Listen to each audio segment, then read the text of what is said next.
Bonjour lecteurs de notre chaîne YouTube et aux membres du forum de rcmac.com. Alors on se retrouve pour la deuxième vidéo sur le Kyosho Inferno Neo ST, hein, donc la version Trugi du Neo bien connu.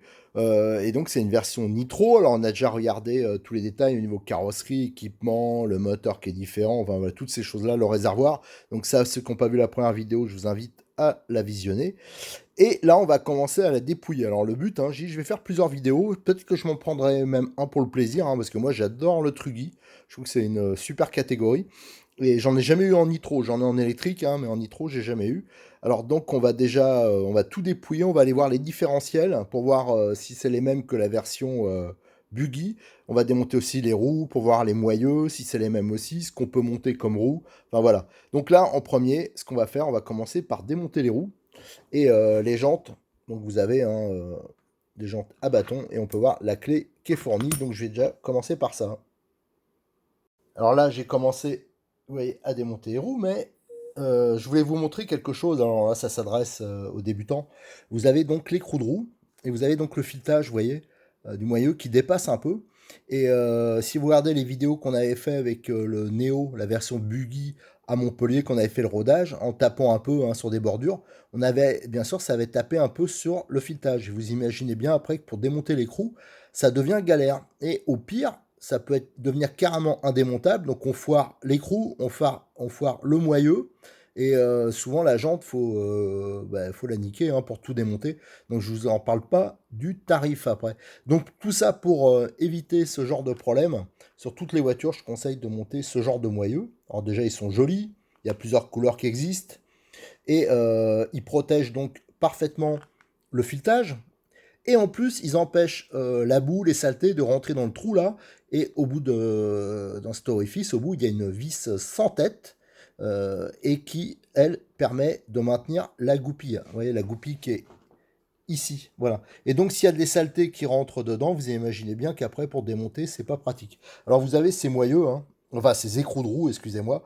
Je crois que ça vaut 6 euros les 4. Je sais plus exactement le prix, mais vous avez les 3 couleurs. Alors, ça, c'est Modélisme 34 qui les commercialise. Et je pense que, allez, je vais lui faire une petite surprise. Si vous voulez acheter un ST, un Kyosho comme ça, dans les commentaires, demandez-lui de lui offrir, quand vous commandez, de notre part, les moyeux, hein, ça, les écrous de roue plutôt. Je pense qu'il vous les offrira sans problème. Vous choisissez la couleur. Alors je sais que pour des versions plus haut de gamme, il les offre. Et à chaque fois, il dit, bah, pensez à nous mettre la couleur de votre choix. Et ça vous évitera quand même bien des problèmes d'entrée. Ça, c'est vraiment une petite option qui paraît pas importante, mais qui est pas chère et surtout qui me paraît, moi, indispensable pour pas avoir de problème. Et là, on a tout démonté. On a démonté les roues et on a aussi démonté l'aileron, hein. Ça permettra pour les photos, pour au niveau visibilité, ce sera quand même beaucoup mieux. Alors l'aileron, je rappelle, hein, c'est exactement le même que sur le buggy. Les roues, donc je les ai démontées. Alors vous remarquerez, le look, moi, je le trouve assez sympa.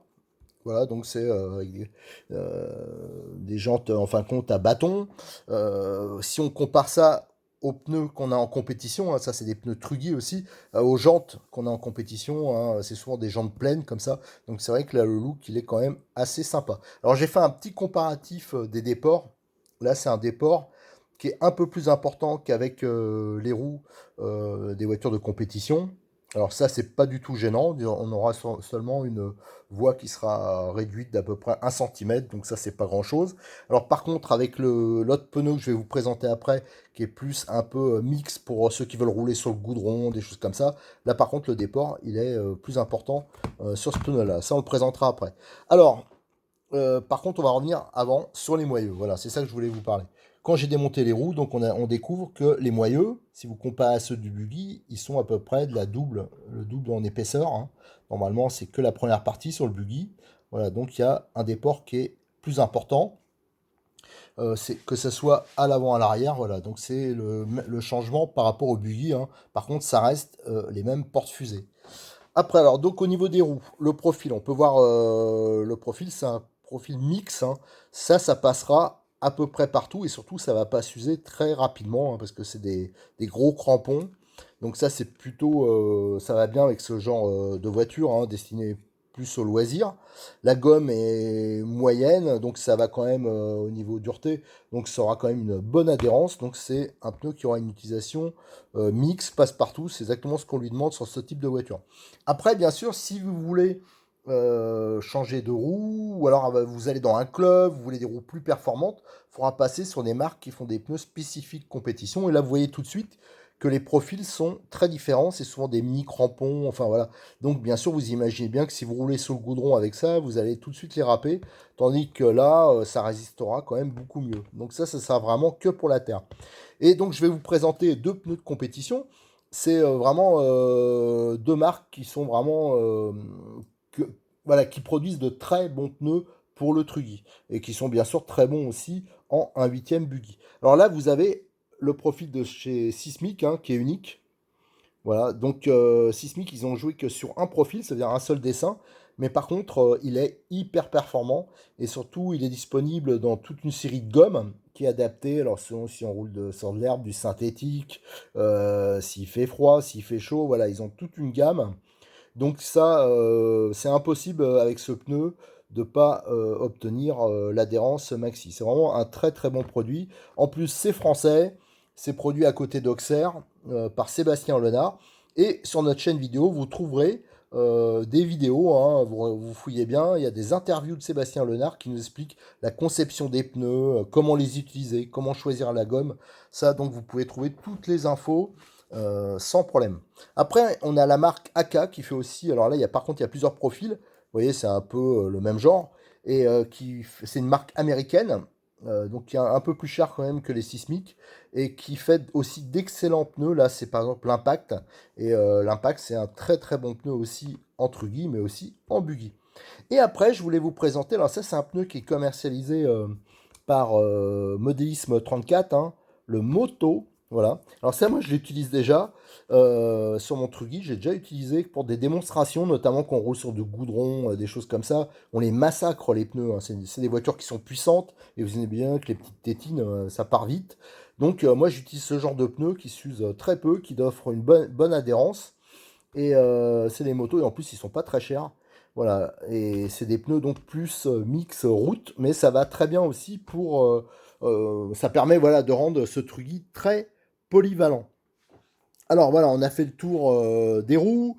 Maintenant, ce qu'on va faire. Alors, ce qu'on va faire, moi, ce que je voudrais accéder, la première interrogation que j'ai, c'est les différentiels. Alors, on va démonter, je pense, soit l'arrière ou l'avant, on va voir. Donc, pour ça, il faudra bien sûr déconnecter la barre anti-roulis, hein, parce que par rapport au Neo version Buggy, il y a la barre anti-roulis qui est d'origine en option. Et on va voir s'ils ont mis, on ne sait jamais, le couple conique en métal. Alors ça, j'aurais pu le voir en regardant la notice, mais je préfère le découvrir en même temps que vous, hein, ce sera la surprise. Donc on va démonter le pare-choc, on va démonter les vis de fixation, ça se démonte quand même relativement facilement, on va le faire ensemble. Allez, première chose, on va démonter le pare-choc. Il y a la petite vis qui est ici, il y a 3 vis en fin de compte pour démonter le pare-choc. La petite ici qui sort pas tout le temps. Voilà, si là, vous voyez, elle est toute petite, hein. Et là, on va démonter entièrement les deux qui sont sous le châssis et on va desserrer les deux qui à l'arrière, hein, qui retiennent la cellule. Voilà.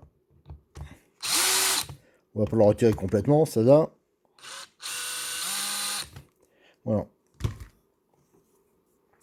Et normalement, alors vous voyez ici, on voit la cale avant, on a lu, hein, elle tient prisonnier l'ensemble. Alors pour démonter, voilà. Vous voyez comment c'est fixé, hein. Il y a deux vis, plus une vis ici, là, qui est ici, et qui se fixe aussi directement dans la cellule. Allez, maintenant on va pouvoir retourner. Et ce qu'il va falloir démonter, bon, j'ai déjà démonté. Il y a 4 vis, hein, à démonter sur la cellule.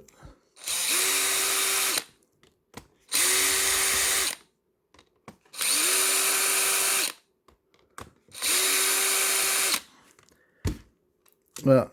Hop, hop, hop. Et après, ce qu'il faut déconnecter, c'est la barre anti-roulis. Alors là, par contre, avec ces triangles-là, hein, par rapport au Neo version Buggy, c'est un peu moins visible, hein, parce que le triangle est plus long. Alors je le tourne parce que je le vois pas. On fait ça un peu à l'aveugle. Tac, tac, tac. De toute façon, ça, je le tournerai. En fin de compte, il faudra le tourner. Je vais regarder, parce que là, j'ai pas beaucoup de lumière et j'ai le téléphone juste devant moi, donc je vois rien. Mais il faudra légèrement tourner ou alors déboîter, ce qu'on peut faire aussi. Tiens, ça va être encore plus simple. Vous allez voir. Parce que là, comme c'est caché, on démonte la fixation du triangle supérieur sur l'étrier. Hop, on déboîte. Et là, on a accès à la barre anti-roulis. Encore, je vous dis, c'est pas bien orienté de base. Hein, je le mettrai, voilà.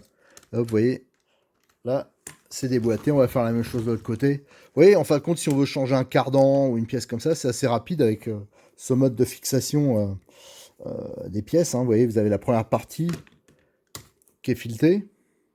Ici, enfin plutôt là, voilà. Et après, c'est l'axe qui est lisse. Voilà, et hop, on va démonter. Je fais vite parce qu'il n'y a plus beaucoup de lumière. Le problème, c'est qu'on est l'hiver et à un moment, hop, voilà. Alors ça, quand je vais le remonter, bien sûr, vous avez l'orientation au niveau de la vis, c'est vers le haut. Là, je le mettrai un peu sur le côté, donc ce sera plus facile à démonter. Et là, normalement, il y a la plaque ici qui gêne encore. Hop, attendez, alors là, à l'avant, c'est juste mis, vous voyez, l'axe, c'est hyper facile à retirer. C'est pas retenu, hein, parce qu'en fin de compte, c'est le pare-choc. Voilà, c'est le pare-choc qui retient les axes. Donc vous voyez, le démontage est très rapide. Et ici, vous avez la plaque avant en aluminium. Et là, vous voyez, on démonte. Voilà, les triangles se démontés. Là, la cellule, paf, paf, elle est ouverte. Voilà, nickel. Vous voyez, c'est quand même relativement facile d'accéder au différentiel. Et là, très bonne surprise, ça c'est très bien. Alors, faites attention quand vous le démontez. Hein. Déjà, bien sûr, il y a un sens de montage. Il y a des cales de réglage. Hein. Vous voyez, ici, il y en a plusieurs qui sont côté donc couronne conique. Et le très bon point, c'est qu'on retrouve la couronne conique qui est en option sur le Neo standard Buggy et qui était bien sûr doté, qui était sur les MP75 d'origine, hein, sur les voitures en version compétition, c'était ce type de couronne qu'il y avait en métal usiné. Voilà, tandis que l'autre d'origine, c'est une couronne qui est moulée, hein, et donc qui est suffisamment solide pour le buggy, mais c'est vrai que les truggy, ça souffre beaucoup plus. Et là, on va donc regarder le pignon. Alors, on va pas tout décortiquer quand même, mais on voit le pignon. Et pour moi, le pignon, à voir comme ça, il est plus petit. Alors, ce que je vais faire, vous voyez, le pignon au fond, hop, tac, tac. Voilà, le pignon, il est quand même relativement petit. Alors, ce que je vais faire, là par contre, je vais ouvrir la notice et je vais comparer les deux références. Mais je pense que normalement, logiquement, si c'est comme sur les Mugen, par exemple, je pense que d'origine, c'est un pignon de 13 dents. Là, c'est peut-être juste un 11 ou 10 dents. Alors, on va regarder ça. Donc, j'ai ouvert la notice. Hein. Je n'avais pas fait exprès pour, avant les vidéos, hein, pour me retrouver dans la même situation que vous, pour faire la découverte. Alors, j'ai regardé l'éclaté. Vous voyez, c'est vraiment pratique, hein, parce que vous avez toutes les références. Et c'est la référence IS118. Alors, c'est vraiment spécifique à la voiture. Hein. C'est pas du tout la même chose que sur la version Buggy. Là, c'est un pignon 10 dents. Sur le Buggy, je crois que c'est du 13 dents. Donc, il est beaucoup plus petit. Alors là, attention au calage. Hein. Bien sûr, il faut toujours que le calage soit minimum, hein, sans bien sûr être dur. Il faut qu'il y ait un jeu minimum. Donc, faites attention aux petites rondelles de calage que je vous ai montré tout à l'heure. On voit bien ici. Hein. C'est vraiment très important de vérifier ça régulièrement, mais j'ai vu d'origine, ça a l'air pas mal. Donc là, attention, le pignon, il est différent. Après, je vais pas démonter entièrement le différentiel parce que j'ai déjà fait sur une autre et je sais comment c'est à l'intérieur. Hein. C'est le même montage, strictement la même chose que pour la version Buggy. Et donc on retrouve que deux satellites. Et dedans, c'est de la graisse mécanique. Alors je rappelle, hein, si vous voulez faire rapidement la première révision, par exemple des améliorations, ça va être au niveau de la fiabilité, ça va jouer sur la constance, sur beaucoup de choses. Si vous, quand vous ferez votre première révision, rajoutez un kit 4 satellites, ça veut dire il faut acheter, je crois que c'est deux pochettes IF102, ça c'est tous les pignons dedans, ça vous fera en rab hein, pour récupérer des satellites. Et il faut une pochette 97001. Ça, et tout ça ça permettra de monter vos 3 diffs en 4 satellites. Ça sera un plus. Il faudra bien les dégraisser, les démonter, tout nettoyer. Et il faudra remonter avec de l'huile silicone. Alors, faut pas hésiter à mettre un peu plus dur que ce qu'on conseille sur les buggy. Mais il y a Modélis 34 qui propose un lot de 3 fioles silicone qui sont bien adaptés au buggy. Ça ira aussi pour le truggy, mais on peut, en se basant là-dessus, rajouter un peu. Hein, ça veut dire, moi j'aurais mis plutôt à l'avant, j'aurais plutôt blindé, j'aurais plutôt mis 10, 10, 3 par exemple. Voilà, 10 à l'avant, 10 au milieu, 3. Voilà, ça reste facilement utilisable pour tous, mais c'est un peu plus dur, hein, parce que bien sûr les roues sont plus grandes, donc ça, le différentiel a besoin d'être un poil plus dur. Voilà, et en faisant ces modifications-là, vous aurez vraiment une voiture qui sera plus constante, plus efficace dans le temps. Autrement, en statique, quand on regarde, on voit que la voiture, ça a l'air d'être bien réglé, donc au niveau amortissement, là c'est vraiment de l'huile silicone, je vous conseille pas au début d'y toucher. Mais par contre, là, je vais terminer la vidéo sur ce point, hein. Là, c'était juste pour voir l'équipement. Donc, on a bien vu hein, ce qu'il y a en plus par rapport au Neo Buggy. Il y a les barres anti-roulis. Il y a les coupes coniques acier. Alors, ça, c'est quand même un gros plus. Voilà, ça, c'est vraiment les choses qu'on va retrouver. Et surtout, l'échappement aussi, qui va donner un peu plus de performance. Surtout que le moteur est quand même plus gros, hein, c'est un 25. Alors, dans la prochaine vidéo, je vous referai une vidéo. Là, on va parler un peu justement des options, les tarifs, les choses qui sont vraiment utiles et les petites modifications que je vais vous conseiller de faire pour éviter d'être embêté, d'avoir une bonne fiabilité et pouvoir rouler peinard, tranquille, sans trop de problèmes. Allez, je vous remercie. À bientôt sur notre chaîne YouTube et sur le forum de rcmag.com.